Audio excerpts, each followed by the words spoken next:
was a cold Monday night in late October 2019, the kind of night where the silence outside feels like it's holding its breath. Inside the Crestwood Hotel, that silence was thicker. I was 26, working the night audit shift 11 p.m. to 7 a.m., the loneliest hours of the day. My world was a dimly lit front desk, the quiet hum of a computer, and the endless task of balancing numbers while the rest of the hotel slept. Crestwood was old, built in the 72nds, updated in all the wrong ways. The keycard system glitched constantly. Lights flickered, and something in the walls always creaked just enough to make you pause. It was a routine job, until the night I found the key. At around 2:30 a.m., my hand brushed against something smooth and unfamiliar on the desk blotter. A keycard. Not white like the guest keys, but plain gray, with a tiny notch filed into one corner. A master key. The kind that opens everything except the cash vault. It should have been locked in the manager's safe. But here, it was cold, silent, and wrong. I checked the key log. All 6 master keys were accounted for, mine included. I ran the gray one through the encoder. Access level 5. All access. Employee ID 104. That ID belonged to Mark, the other night auditor. I called him. "Mine's blue," he said groggily. "Maintenance has gray. Probably just a glitch, Alex. Lock it up." I did. Logged it as Anomaly 104 and tucked it into the secure drawer. I thought that was the end of it. The next night, I came in and checked the drawer immediately. The key was gone. Only 2 people had access, me and the general manager, who was out of state. My heart hammered. I checked the camera feed. No one had entered the lobby. No movement, no sound. And yet, there it was again, sitting neatly on top of the CPU tower beside the monitor, as if someone had placed it there deliberately, waiting for me to notice. I picked it up. It was freezing. I checked the cameras again, specifically the back hallway that led to the laundry room and staff entrance. The feed was static. Camera 3 had been broken for weeks. That's when the unease turned into something colder, a sense that I wasn't alone. For the next 2 nights, I checked the key constantly. It never moved, but I couldn't shake the feeling of being watched, like the building was breathing just a second out of sync with me.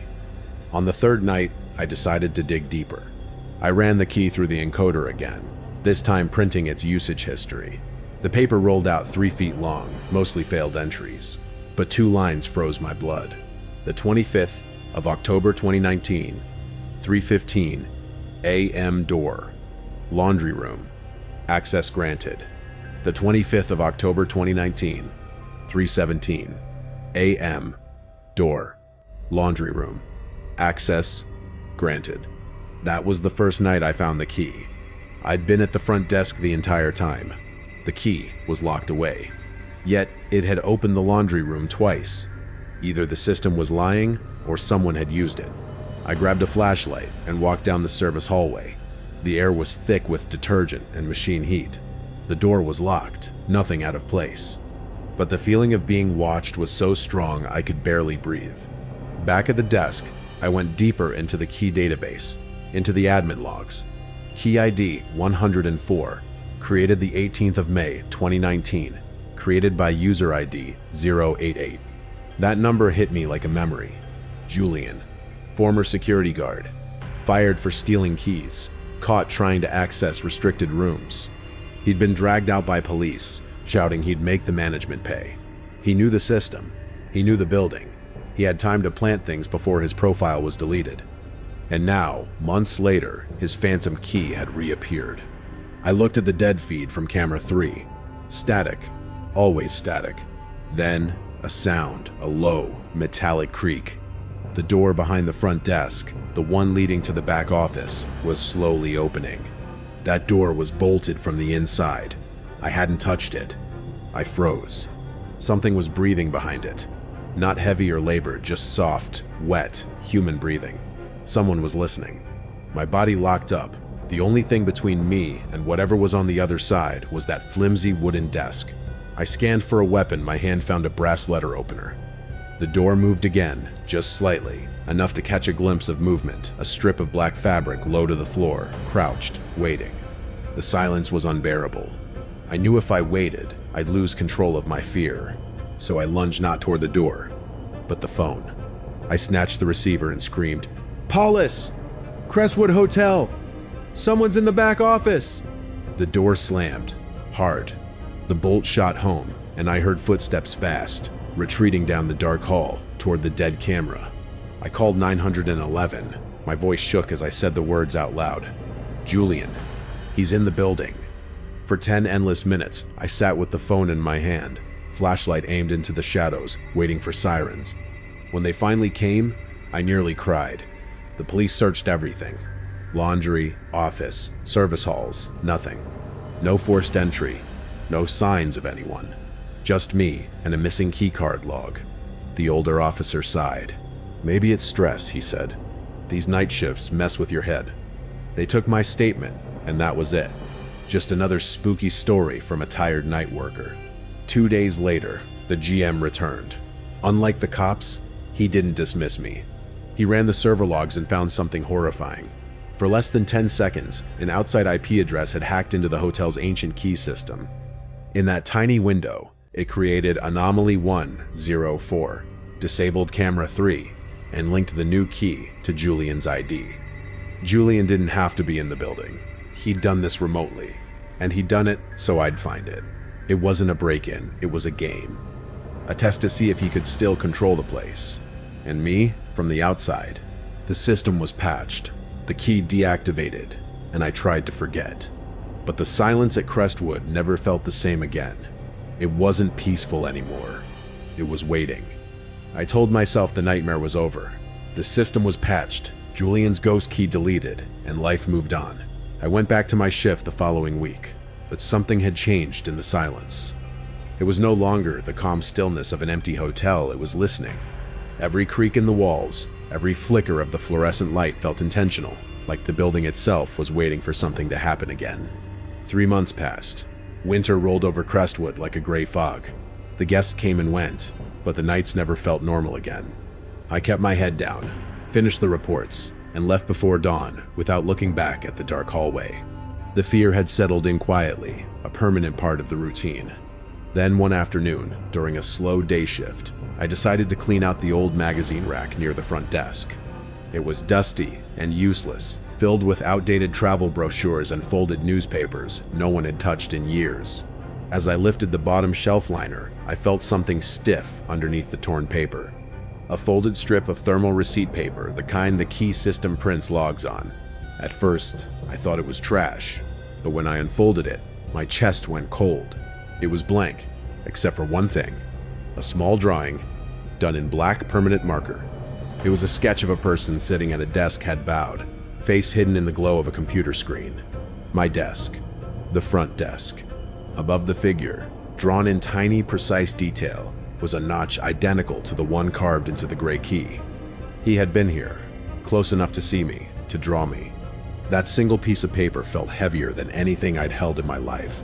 He wasn't gone. He'd been watching, maybe from the security feeds, maybe from somewhere inside the walls, waiting for me to find his little signature.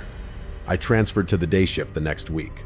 But sometimes, even now, when I walk past a dark office or see the faint glow of a monitor in an empty room, I still feel it, that same pressure in the air, that same sense that someone is just beyond the camera's edge, still watching the Night Auditor.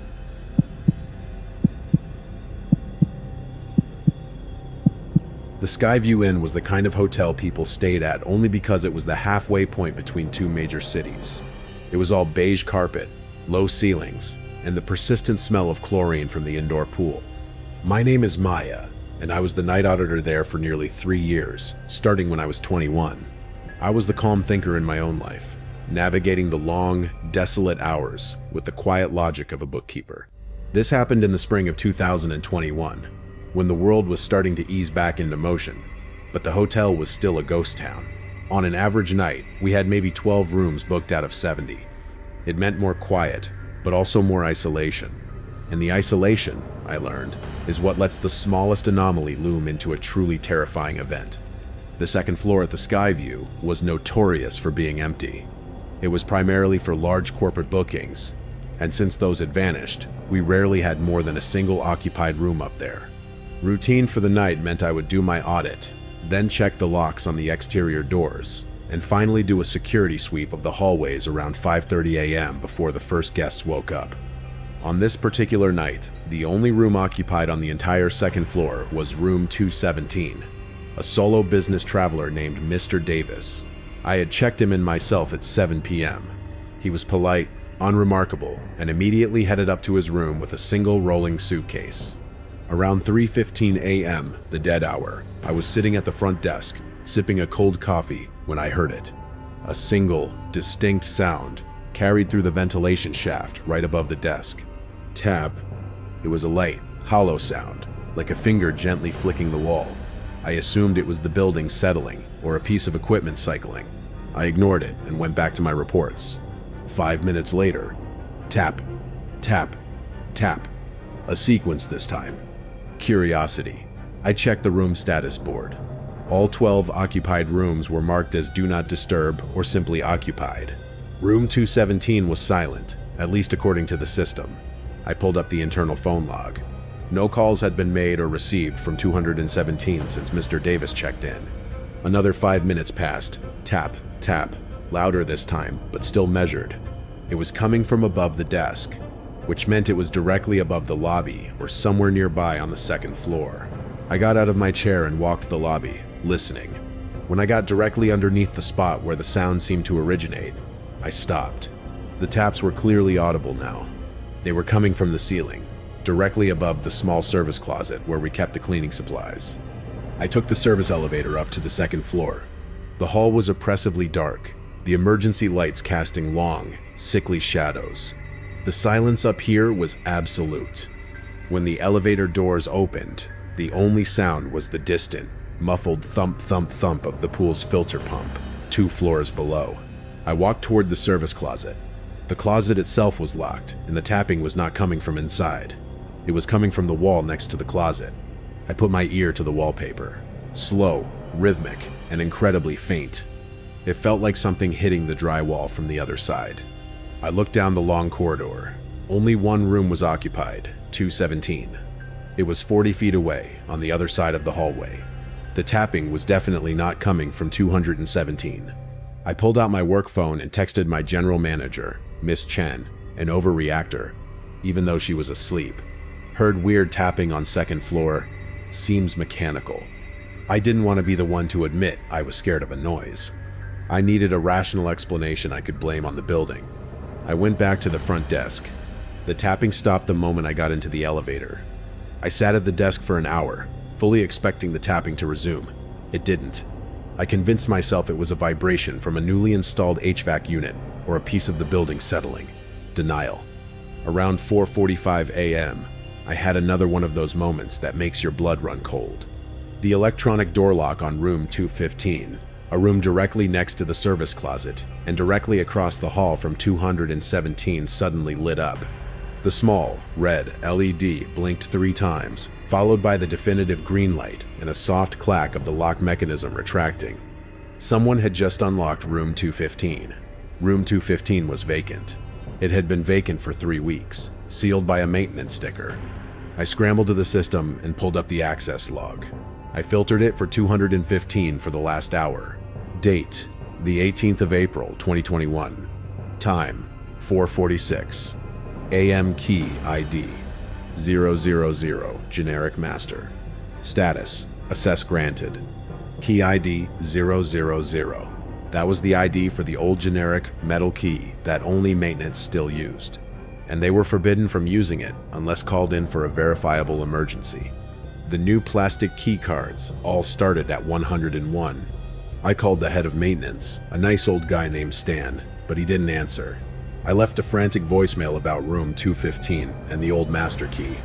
My mind was racing. The tapping, the phantom key, the vacant room now unlocked. Uncertainty. I pulled up the feed from the hallway camera on the second floor. It was a single, low-resolution camera located at the end of the hall, pointing towards the elevator. The image was grainy, but it showed the hall. There was no one in sight, but room 215 was barely visible at the edge of the frame. The door was still closed, but it was unlocked. I watched the screen for 5 minutes, heart pounding. Nothing. Then, a sound. the unmistakable high-pitched screech of a piece of furniture being dragged across a vinyl floor. It was faint, but I knew the sound of hotel furniture. It was heavy, industrial, and loud. The sound was definitely coming from 215. I took the elevator back up. This time, I took the heavy, steel master key ring, the one that had the real emergency override keys. My hand was shaking so badly, I nearly dropped it.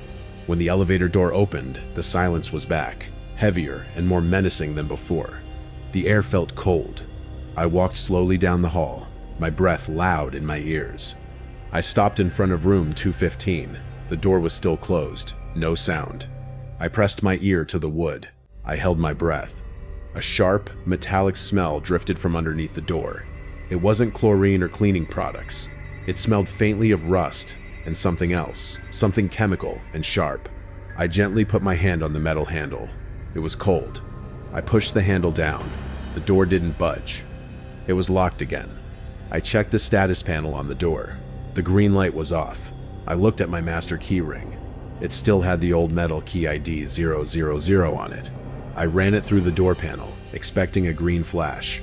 The panel went immediately red. Invalid key. The system had logged an ACCSS granted with a key that was now invalid, and the door was now relocked, all while I was watching the surveillance feed. The only way to relock it was with another key, or from the inside. I pulled out my phone and tried to call Mr. Davis in room 217, the only person on the floor. It rang 4 times before going to voicemail. A dull, generic message. "You have reached the Skyview Inn guest. Please leave a message." I was not alone. The tapping, the unlock, the sound of dragging, and the relock.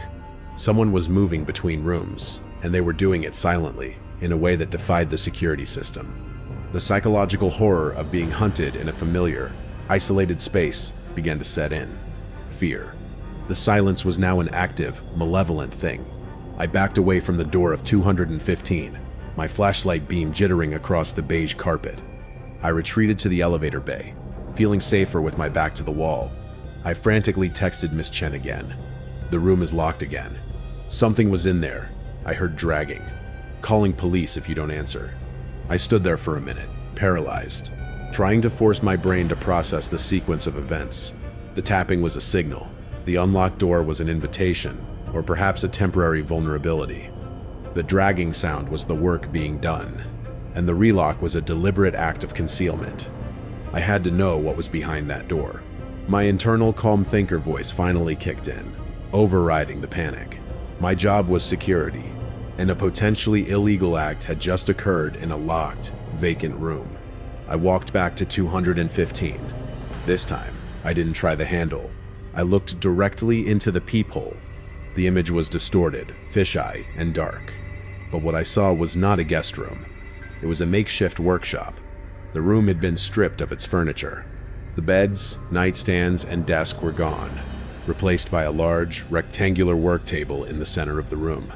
This explained the dragging sound. They had moved the furniture out, likely into the bathtub or balcony, which would have muted the sound further. And on the table, I could make out a collection of small, reflective metal parts, arranged in precise, ordered rows. One person, a shadowy figure in a dark hoodie, was leaning over the table, hands busy. I couldn't make out a face, but I could see the intense focus in their posture. He's building something. I also noticed a faint, orange glow coming from the far corner of the room, near where the mini-fridge should have been. It was the soft light of a heat source, perhaps a small soldering iron or a burner. This explained the metallic, chemical smell. And then I saw the hand move. The figure reached out and gently placed a small, dark object onto the table. It was the same size and shape as a key card, but thicker, like it was encased in something. Then, I watched as the figure gently touched the card with a thin, metallic probe. And that's when I heard the sound again. The slow, rhythmic, hollow tapping, coming not from the wall, but from the hand of the figure on the table, as they lightly flicked the metal keycard encoder with a fingernail, testing the connection. The tapping was not a signal for me. It was the sound of someone working, entirely absorbed in their task, and completely oblivious or indifferent to the outside world. They are here, right now. The realization hit me with the force of a physical blow. The old master key was likely a dud. They were using the room as a base to create new keys or perhaps clone the key of the only person on the floor, Mr. Davis in 217. I spun around and ran, not back to the elevator, but down the fire escape stairs. I needed to be outside the building. I called 911 for my car, parked 2 blocks away. My voice was tight with suppressed hysteria. I gave them the address and the details. Illegal activity in room 215, possibly creating access devices, possibly cloning keys. The officer on the line seemed to take me more seriously now that I was calling from a distance and giving verifiable, concrete details, not just noises. Within 15 minutes, 2 patrol cars and a plainclothes detective arrived. I met them in the parking lot and explained the situation, focusing on the system logs and the visual evidence from the peephole. The police immediately secured the 2nd floor. They tried to knock on 215. No answer. They tried the master key. It failed. Finally, the detective authorized a forced entry. The maintenance door key was too slow. When they kicked the door in, the resulting crash echoed through the silent hotel. I watched the surveillance feed from the lobby camera, which provided a limited view of the end of the hall. The figure I had seen in 215 was gone. They found the room exactly as I had seen it, stripped of furniture, with the work table and the electronic equipment. They found soldering iron, various blank cards, and a laptop running encryption software, but the perpetrator was long gone. They must have used the window and fire escape or moved to a different service area the moment they heard the police arrive. What the police found next sent a chill through every logical bone in my body. In room 217, the room occupied by Mr. Davis, they found the real horror. The police discovered Mr. Davis sleeping soundly in his bed, undisturbed. He was fine, but his room was not. The only unusual detail was a slightly ajar sliding door to the balcony. On the desk in 217, lying perfectly flat, was a piece of hotel stationery. On it was a single word, written in precise block letters, "Out." The detective came down to the lobby and showed me the note, his face grim. He wasn't tapping. "Maya," the detective said, his voice low. He was in 217. He was typing. That was the sound. It turned out Mr. Davis was not a business traveler. Mr. Davis was the actual key forger. The skeptic and calm thinker in me had blinded me to the obvious. The only occupied room on the floor, room 217, was the secure base of operations. The tapping I heard was Mr. Davis typing a single, repetitive key, the spacebar, maybe to keep his laptop awake while he was in 215. The moment I went up to the 2nd floor, he stopped. The drag was him moving the equipment back and forth, or moving the balcony door. The phantom master key log that showed access granted in 215 was his own. Cloned key, used to unlock the room and then relock it from the inside after he slipped back out the balcony door, or back into 217. And the ultimate psychological blow, the note. He had left the note on the desk in 217, knowing the police would check the rooms in the area. The word "out" was a warning and a chilling message to the police and to me. I was only out of 215 because he had decided I was. The tapping, the unlocked door, the dragging, it was all a subtle, terrifying performance, designed to make me think the threat was a glitch or a ghost, until the very last second. The most haunting detail: the police found the empty spot on Mr. Davis's desk where his laptop should have been. They found his clothes, his toothbrush, his suitcase. But the one thing he took with him when he slipped out the balcony door and scaled down the side of the building, the true ghost, was the laptop containing all the cloned key data. I never heard from Miss Chen. She never answered the texts. The hotel was under a legal investigation for a week. Now, years later, I still work a night job, but never in a hotel. When I hear a persistent, faint noise that seems to defy explanation, I no longer look for the pipe or the air vent. I look for the nearest access log, and I try to remind myself that the most frightening things are not the bumps in the night, but the quiet, rational, and completely human actions of someone who is watching you from the inside out.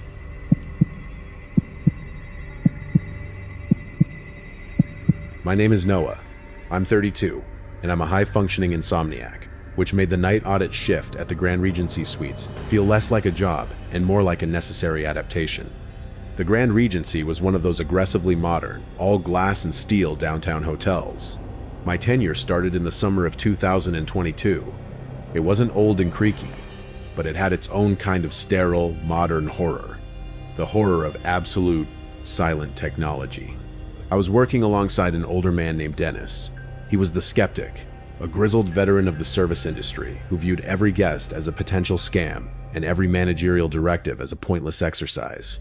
He trained me, but mostly he just showed me how to make coffee and then disappeared into the back office to watch old black and white movies on a tiny, smuggled-in TV. Our front desk was a minimalist, polished granite slab with 2 built-in workstations. The desk had only one actual drawer on my side, meant for supplies, pens, stapler, petty cash logs. It locked with a simple key, but Dennis had lost the key years ago, and since the drawer only held paper clips, nobody bothered replacing the lock. 2 weeks into my training, the drawer started acting strange. I was sitting there, around 1 a.m., working on the daily revenue report, when I heard a soft click from my workstation. It sounded like the kind of sound a small mechanism makes when it engages. I looked down. The drawer, which I knew I had closed completely 10 minutes earlier, was now slightly ajar, maybe half an inch. I nudged it, closed with my knee. Building settling, I thought, echoing Dennis's standard explanation for everything. A few minutes later, the same soft click, and the drawer was open again. This time, I pulled it out completely and checked the rollers. They were fine. The desk was level. I tried to tell Dennis. He didn't even look up from his tiny TV screen. It's the humidity, kid. The wood swells. Just let it breathe. He was right. It had been a particularly hot and humid summer. I decided to test the humidity theory. I put a heavy, old ceramic coffee mug I used for my pencils right against the front of the drawer, making it impossible for the drawer to slide open. I went back to my work. 5 minutes passed. Then, I heard a louder, sharper sound, a thud. The ceramic mug had been knocked onto the granite floor and shattered. The drawer was wide open. Curiosity turned into a sharp, cold spike of uncertainty. I looked at the floor, then at the open drawer. No wind, no movement in the lobby. The mug was heavy. It would take a distinct, intentional force to push it off the desk, even if the drawer slid open suddenly. I knelt down to clean up the mug shards. That's when I saw the first anomaly inside the drawer. Tucked away in the corner, among the rubber bands and paper clips, was a small, clean square of folded white paper, the kind of heavy stock we use for our premium guest stationery. I unfolded it. It was completely blank. I showed it to Dennis. He finally turned his head, squinting. Guest probably dropped a napkin. "This isn't the Ritz, kid. Now turn off that light, my movie's starting." He was so determined to be skeptical, he was practically vibrating with denial. I threw the paper away, locked up the desk, and left for the night, feeling profoundly uneasy. The drawer became the central, silent actor in my night shift. Fear was slowly accumulating, not from a threat, but from a persistent, undeniable absurdity. Every night, the ritual was the same. I would close the drawer completely and secure it with a new, heavy object, a stack of ledgers, a monitor stand, a full bottle of hand sanitizer. And every night, around 1 a.m. to 2 a.m., the drawer would open and the securing object would be displaced, sometimes knocked violently to the floor. And with every instance, something new would appear inside the drawer. Night 2. A single, neatly folded $100 bill. It was old, crinkled, and smelled faintly of cheap cologne. It was not from the petty cash drawer, which I had balanced perfectly. I showed it to Dennis. "Tip jar," he said. "Probably rolled off." He took the bill and pocketed it. The skeptic had a financial incentive to deny the truth. Night 3. A small, perfectly intact black and white photograph of a woman in a 1942nd style dress, smiling broadly. She looked like a distant relative, but I'd never seen her before. It looked like the photo was torn from a larger one, the edges brittle and old. Night 4. A single, pristine white golf ball, the kind that was definitely not sold in the hotel gift shop. It was slightly heavier than a normal ball, and when I shook it, I could hear a faint rattle inside. By the end of the week, my drawer had become a surreal inventory. A golf ball, an old photograph, a single, perfectly polished dime from 1956, and a small, dried-out rose petal, the color of old blood. All these objects appeared after the drawer was secured, and the only logical explanation that someone was slipping them in when I was on my break was invalidated by the fact that the desk was always in my line of sight and the lobby was secured with locked doors. I started to feel trapped. The drawer was not just a piece of furniture. It was a connection point to something unseen, something operating on a level of awareness that was unnervingly personalized. I finally got a little help from Maria, the day shift manager, a young woman who was an overreactor in every sense of the word. When I showed her the collection of objects, she gasped, crossed herself, and immediately called the drawer the portal. She believed the hotel was built over a cemetery and that I was being haunted by a needy spirit. I, the calm thinker, dismissed the supernatural, but her panic forced me to move beyond denial. I decided to set a trap. I borrowed a small, cheap webcam from the electronics drawer and secured it inside the drawer, pointed outward. I ran the USB cable under the desk and connected it to my workstation's second monitor. The camera's field of view showed the entire contents of the drawer, and anyone opening it would be instantly visible. That night, I started my shift. I armed the camera's motion detection feature. I closed the drawer and placed the heaviest object I could find, the hotel's emergency fire keybox, a heavy, bolted-down steel thing in front of it. 1:15 a.m. silence. 1:25 a.m. silence. 1:30 a.m. click. The fire key box slid away from the drawer with a loud, scraping sound on the granite. The drawer slid open. I stared at my second monitor. The video feed was black. The camera had been turned off. My heart hammered against my ribs. I ripped the cable out of the workstation, yanked the drawer open, and grabbed the camera. The lens was covered in a thick, sticky, oily black smudge that smelled faintly of old engine grease. I stared at the black screen on my monitor, my breath coming in short, useless gasps. The drawer had opened, the heavy box had been moved, the camera had been disabled, and something had been left behind. In the center of the drawer, right next to the golf ball, was a new item, a perfectly folded, miniature paper boat. It was made of the same premium white stationery, and it was the same kind of boat a child would fold, but it was meticulously perfect. But the paper boat wasn't blank. Written in tiny, precise letters on the sail of the boat, in ink the color of old blood, was a single, cryptic sentence. "He's still here." The final, gut-wrenching realization of the scale of the intrusion shattered my composure. Panic. This was no longer a game of a curious spirit or a quirky malfunction. This was a direct, personalized message delivered by an intruder who had a profound knowledge of my routine, the structural weaknesses of the desk, and the exact moment of my distraction. The message, "He's still here," was a statement of continued presence, a confirmation that I was not crazy, but that the threat was not what I thought it was. I didn't call the police. I didn't want the officers, the new, external skeptics, to find a paper boat and a broken camera. I needed to find out who HE was. I went straight to Dennis, interrupting his movie with the frantic energy of a man on the edge. I dumped the drawer's contents onto his desk. The golf ball, the photo, the dime, the paper boat with its terrifying message. "Look at this. The camera was disabled. Someone is using this drawer to communicate with me." I yelled, my voice ragged. Dennis finally took off his glasses. He was annoyed, but something in my voice must have broken through his wall of cynicism. He picked up the black and white photograph. His usually placid face went slack. "Where did you get this, Noah?" His voice was a flat, empty sound. "It appeared in the drawer." "What is it?" He slowly turned the photo over. Written on the back in fading cursive was, "Sarah, me, 47. "This is Sarah," he said, tapping the photo. "She was the night auditor here, way back when this place was just a low-rise motor lodge. She disappeared in 78. He paused, his gaze distant. "And this is my handwriting." Dennis the skeptic had been lying. He was the one who was creating the evidence. "I didn't steal a photo of her," he mumbled, his eyes darting to his tiny TV. "I didn't put the paper boat there. But the drawer," he finally explained. The desk wasn't just old. It was custom, made for the hotel's 1,970 seconds refit. The locking drawer had a hidden, spring-loaded mechanism, a relic of a time when night auditors had to occasionally retrieve emergency items while away from the desk. A specific, very precise strike on the upper right corner of the granite would cause the worn spring to release the latch, and the heavy drawer on its old rollers would slide open a half-inch. It was not humidity, it was a manual, mechanical flaw. Dennis had learned the trick 30 years ago. He had been using it to put his treasures, the found money, the old photograph he cherished, into the drawer for years.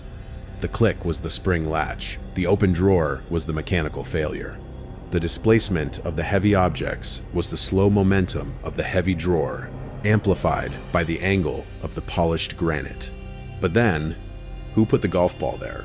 And the paper boat? And why would someone write "he's still here" on a boat made from hotel stationery, knowing that Dennis and I were the only two people who knew the drawer's secret? Survival. The revelation was a dizzying loop. Dennis was not the perpetrator, but his denial had served as the perfect cover for a real threat. Someone had been watching us both, had learned the secret of the drawer, and was using it to plant evidence. I looked at the golf ball, the heavy, rattling one. I looked at the old, sticky black smudge on the camera lens, old engine grease. I picked up the golf ball and shook it hard. The rattle was more pronounced this time. I walked to the break room, grabbed a hammer, and smashed the ceramic shell of the ball. It wasn't a golf ball at all. It was a ceramic casing, painted white. Inside, nestled in a small bed of cotton, was a miniature micro SD card, the kind used for tiny, high-definition spy cameras. I tore back to the front desk, my hands shaking. I needed a way to read the card. I snatched the memory card from my own smartphone, slid in the spy card, and unlocked the gallery. The first few dozen photos were of Dennis sleeping, his head bowed over the TV in the back office. The next few were of my workstation, taken from a high angle, showing the exact location of the drawer. The photos were taken from the security camera I had assumed was malfunctioning, the one that overlooked the front desk, just above the sign-in station. But the final video clip, time-stamped at 1:35 a.m. that morning, was the true climax. The clip showed the granite desk and the fire key box. A hand, not Dennis's, the skin was darker, the wrist was younger, reached out from the direction of the manager's office. It performed the precise, secret tap on the upper corner of the desk, causing the drawer to slide open. The hand then delicately moved the heavy fire key box out of the way. It reached into the open drawer, placed the paper boat, and then, most chillingly, it picked up the little webcam, held it to the light, smeared the lens with the oily black grease from its thumb, and placed it back. I pressed pause on the video and zoomed in on the hand. On the wrist was a distinctive, thin copper bracelet. I looked at the name tag of the night auditor who had been hired to replace Dennis after his mandatory retirement was announced last week. He had been training with us for a month, observing our routines during the shift overlap. A young, quiet guy named Kyle. Kyle's bracelet was identical to the one in the video. The message, "He's still here," was a coded warning. It wasn't a threat to me or Dennis. It was a message to an external party that the old night auditor, Dennis, was still present, and the new night auditor, me, was still suspicious. Kyle was the spy, and he was working for an external criminal organization that needed the night audit shift for covert operations, likely to clone keys, plant surveillance, or access data at the most vulnerable hour. The drawer was a dead drop for his intelligence. The money was payment, the dime was a confirmation, the golf ball was the tool. I contacted the hotel owner immediately. Kyle was intercepted on his way to his next shift. He was the most believable kind of horror, the calm, quiet person you work alongside, whose entire presence is a well-crafted lie. Dennis was shaken. He had been an unwitting accessory to a major security breach, his secret drawer trick serving as the perfect entry point. I continued the night audit for a few more months, but I never trusted the silence again. The drawer was eventually removed, the entire desk replaced. But every time I log in, I look at the new, seamless granite, and I remember the paper boat and the single, terrifying sentence. It's a reminder that the quiet observer in your life, the one who seems the most unremarkable, is often the one with the deepest, most terrifying secret.